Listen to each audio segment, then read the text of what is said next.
Bismillahirrahmanirrahim. Assalamualaikum warahmatullahi wabarakatuh. Perkenalkan, nama saya Utami, NIM 2101020053 dari Prodi Akuntansi kelas A2. Baiklah, di sini saya akan menjawab pertanyaan-pertanyaan dari tugas mata kuliah Komunikasi Bisnis dengan dosen pengempu Dr. Ronald Aprianto, SE MSI. Baiklah, langsung saja saya akan menjawab pertanyaan pertama dengan pertanyaannya, yaitu bagaimana pendekatan yang digunakan dalam penulisan pesan persuasif. Pesan persuasif dipahami sebagai suatu pesan yang disampaikan oleh komunikator dengan upaya membantu penerima pesan merasa memiliki pilihan dan membuat keputusan yang sama maupun setuju dengan pesan yang disampaikan. Dengan kata lain, pesan yang disampaikan dimaksudkan untuk menyajikan penerima pesan bahwa pesan tersebut benar dan dapat disetujui. Melalui pesan persuasif, kepercayaan, pendapat, maupun sikap dapat berubah sesuai dengan pesan yang diterima. Dalam menyampaikan pesan-pesan persuasif, komunikator dapat menggunakan pendekatan tak langsung. Namun, jika audiens bersifat objektif atau audiens lebih suka mendengarkan pesan yang disampaikan secara segera, pendekatan organisasional yang tepat adalah pendekatan langsung. Dalam mengembangkan pesan-pesan persuasif secara efektif perlu 4 komponen penting, yaitu yang pertama adalah menentukan kreditabilitas, yang kedua menyiapkan kerangka argumentasi, yang ketiga menggunakan daya pemikat atau dasar logika dan emosional, yang keempat itu adalah memperkuat posisi dengan menggunakan bahasa yang baik dan bukti yang jelas. Yang selanjutnya yaitu adalah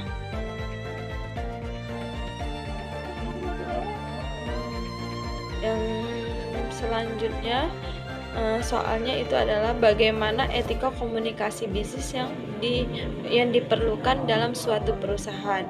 Etika komunikasi itu adalah salah satu yang sangat penting dalam kehidupan kita sehari-hari, khususnya pada dunia kerja ya.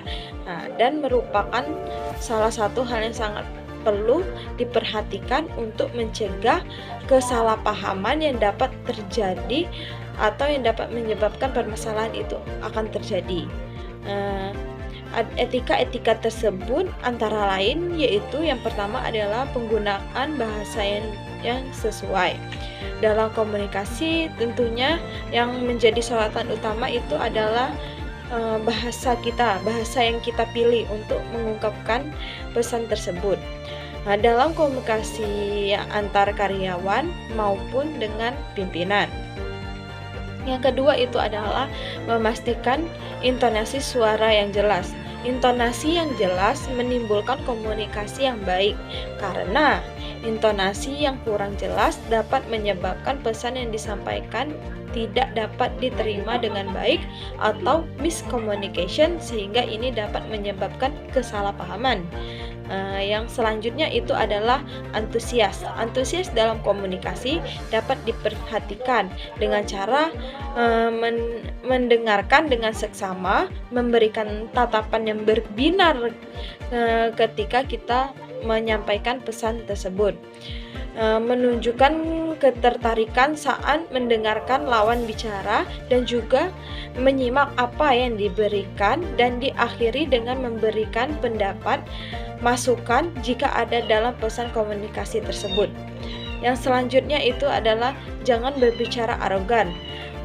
Mendengarkan dengan seksama dan memberikan tatapan mata dalam berkomunikasi merupakan cara yang sangat baik digunakan dalam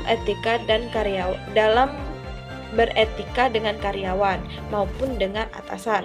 Tetapi dalam menggunakan dalam mengungkapkan atau memberikan masukan saat berkomunikasi dengan mengeluarkan kemampuan ilmu yang kita miliki, meskipun dasar bahasa yang kita pilih itu lebih pintar terhadap lawan bicara, hal tersebut yang harus dihindarkan. Hal tersebut akan menjadikan sangat arogan untuk didengar dengan lawan bicara dan dapat menyebabkan adanya kesalahpahaman antar pihak. Yang selanjutnya adalah bahasa tubuh dan ekspresi wajah. Ekspresi tertentu dapat dianggap sebagai suatu tanda bagi lawan bicara, sehingga harus berhati-hati dalam memperlihatkan bahasa tubuh dan juga ekspresi wajah dalam berkomunikasi supaya tidak mengecewakan atau memunculkan sikap atau ekspresi yang dapat menyinggung perasaan lawan bicara kita atau sebaliknya. Yang selanjutnya itu adalah menjaga sikap profesional. Sikap profesional berkomunikasi dapat dilihat saat kita bertutur kata dalam lawan bicara.